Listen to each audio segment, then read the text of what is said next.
रसूल सल्लल्लाहु अलैहि वसल्लम ने फरमाया, रश्क तो बस दो ही आदमियों पर हो सकता है, एक तो इस पर जिसे अल्लाह ने कुरान का इल्म दिया और वो इसके साथ रात के घड़ियों में खड़ा होकर नमाज़ पढ़ता रहा, और दूसरा आदमी वो जिसे अल्लाह ताला ने माल दिया और वो इसे मोहताजों पर रात दिन खैरात करता रहा।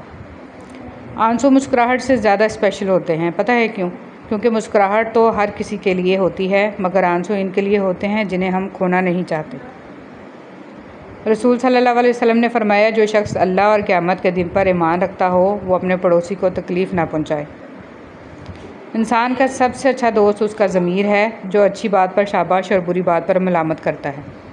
जुल्म और वालिदैन से बदसलूकी दो ऐसे गुनाह हैं जिनकी सज़ा अल्लाह दुनिया में ही दे देता है। अच्छा वक्त और अच्छे लोग हर किसी के मुकद्दर में नहीं होते। जब भी इनमें से कोई मिल जाए तो इसे ज़ाया नहीं करना चाहिए। हज़रत अली रज़ियल्लाहु तआला अन्हु ने इरशाद फरमाया, इंसान वाहद ऐसी मखलूक है जिसका ज़हर अल्फाज में होता है, जिसे तकाज़ा करना ना आता हो। हज़रत अबू बकर सिद्दीक़ रज़ियल्लाहु तआला अन्हु फरमाते हैं कि रसूल सल्लल्लाहु अलैहि वसल्लम ने इरशाद फरमाया, हर गुनाह की सज़ा क़यामत तक के लिए मौख़र किया जा सकता है, लेकिन माँ बाप के नाफरमान की सज़ा इसके मरने से पहले ही शुरू हो जाती है। हज़रत अबू हुरैरा रज़ियल्लाहु तआला अन्हु से रवायत है कि रसूल सल्लल्लाहु अलैहि वसल्लम ने इरशाद फरमाया, जब रात का तिहाई हिस्सा बाकी रह जाता है तो हमारे रब आसमान दुनिया की तरफ नज़ूल फरमाते हैं और इरशाद फरमाते हैं कि कौन है जो मुझसे दुआ करे मैं इसकी दुआ कबूल करूँ, कौन है जो मुझसे मांगे मैं इसको अता करूँ, कौन है जो मुझसे मग़फ़िरत तलब करे मैं इसकी मग़फ़िरत करूँ। ज़िंदगी में लोगों का आना भी एक मकसद होता है। कुछ आपको आजमाएंगे, कुछ आपको सिखाएंगे, कुछ आपका इस्तेमाल भी करेंगे और कुछ आपको जीने का सही मतलब भी बताएंगे। अच्छे इंसान की तारीफ़ के लिए इतना ही काफ़ी है कि वो किसी को तकलीफ़ नहीं देता। दौलत और ओहदे इंसान को आर्जी तौर पर बड़ा करते हैं, लेकिन इंसानियत और अच्छा इखलाक इंसान को बहुत बुलंद दर्जे पर रखता है। फरमाने मुस्तफ़ा सल्लल्लाहु अलैहि वसल्लम, जिस बंदे के पाँव राह खुदा अज़्ज़ व जल में गर्दआलूद हुए इन्हें जहन्नम की आग नहीं छुएगी। बर्दाश्त बुज़दिली नहीं बल्कि ज़िंदगी का एक अहम असूल है। जिस दिल में क़ुव्वत बर्दाश्त है वो कभी भी हार नहीं सकता। हर किसी को हर बात का जवाब देना ज़रूरी नहीं होता। बहुत सी जगह पर वाकई दिल बड़ा करना पड़ता है, दरगुज़र करना पड़ता है। हर कोई नहीं समझता आपको और हर किसी को आप समझा नहीं सकते। शेख सादी रहमतुल्लाह अलैह फरमाते हैं, दोस्ती का रिश्ता बहुत बेहतर है रिश्तेदारी से, क्योंकि रिश्तेदारों से रिश्ता खून का होता है, दोस्तों से रिश्ता दिल का होता है और दिल सारे जिस्म को खून मुहैया करता है। ज़िंदगी वाहद पौधा है जिसका बीज ज़मीन के ऊपर और फल ज़मीन के नीचे मिलता है। अगर आपके साथ नाइंसाफ़ी और ज़्यादती की हद हो जाए तो सिर्फ़ इतना सोचकर खामोश हो जाना, कोई जो ज़ात ऊपर बैठी है वो बहुत बेनियाज है। अगर किसी शख्स को धोखा देने में कामयाब हो जाओ तो इस शख्स को बेवकूफ़ मत समझो, बल्कि समझ जाओ कि इसने तुम्हारे ज़र्फ़ से बढ़कर तुम पे एतमाद किया, यानी तुम कम ज़र्फ़ निकले।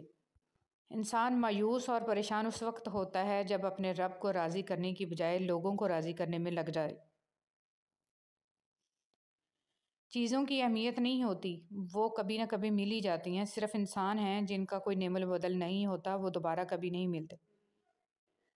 कभी कभी ऐसा भी होता है कि सुकून के लिए दुआ की नहीं बल्कि किसी के मोहब्बत भरे लफ्ज़ों की अशद ज़रूरत होती है। अगर लहजे शीरी हों तो लफ्ज़ शिफा देते हैं।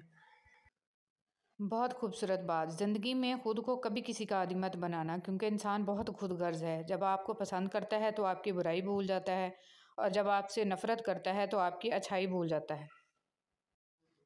कभी भी खुद को इतना कीमती मत समझना कि हर कोई तुम्हें दिल से निकाल दे, क्योंकि जिस चीज़ की कीमत ज़्यादा होती है इसे अक्सर लोग छोड़ देते हैं।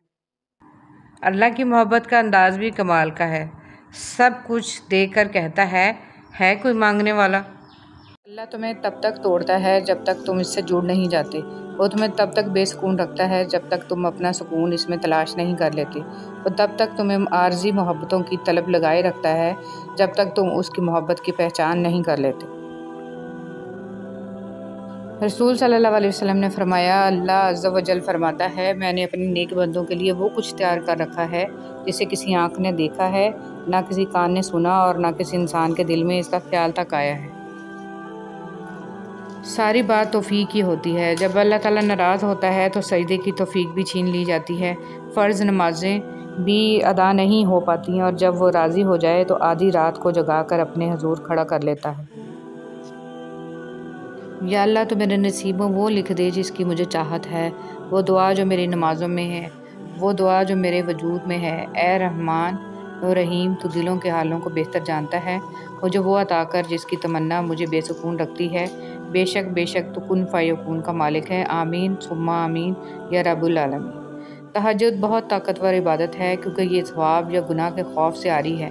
तहज्जुद तक इंसान तब पहुंचता है जब सारी हसरतें दिल का साथ छोड़ देती हैं। फिर इंसान ये नहीं सोचता कि इतना सवाब मिलेगा या इतना गुनाह मिलेगा। तब बस इंसान ये सोचता है कि अल्लाह मिलेगा, अल्लाह से मुलाकात होगी।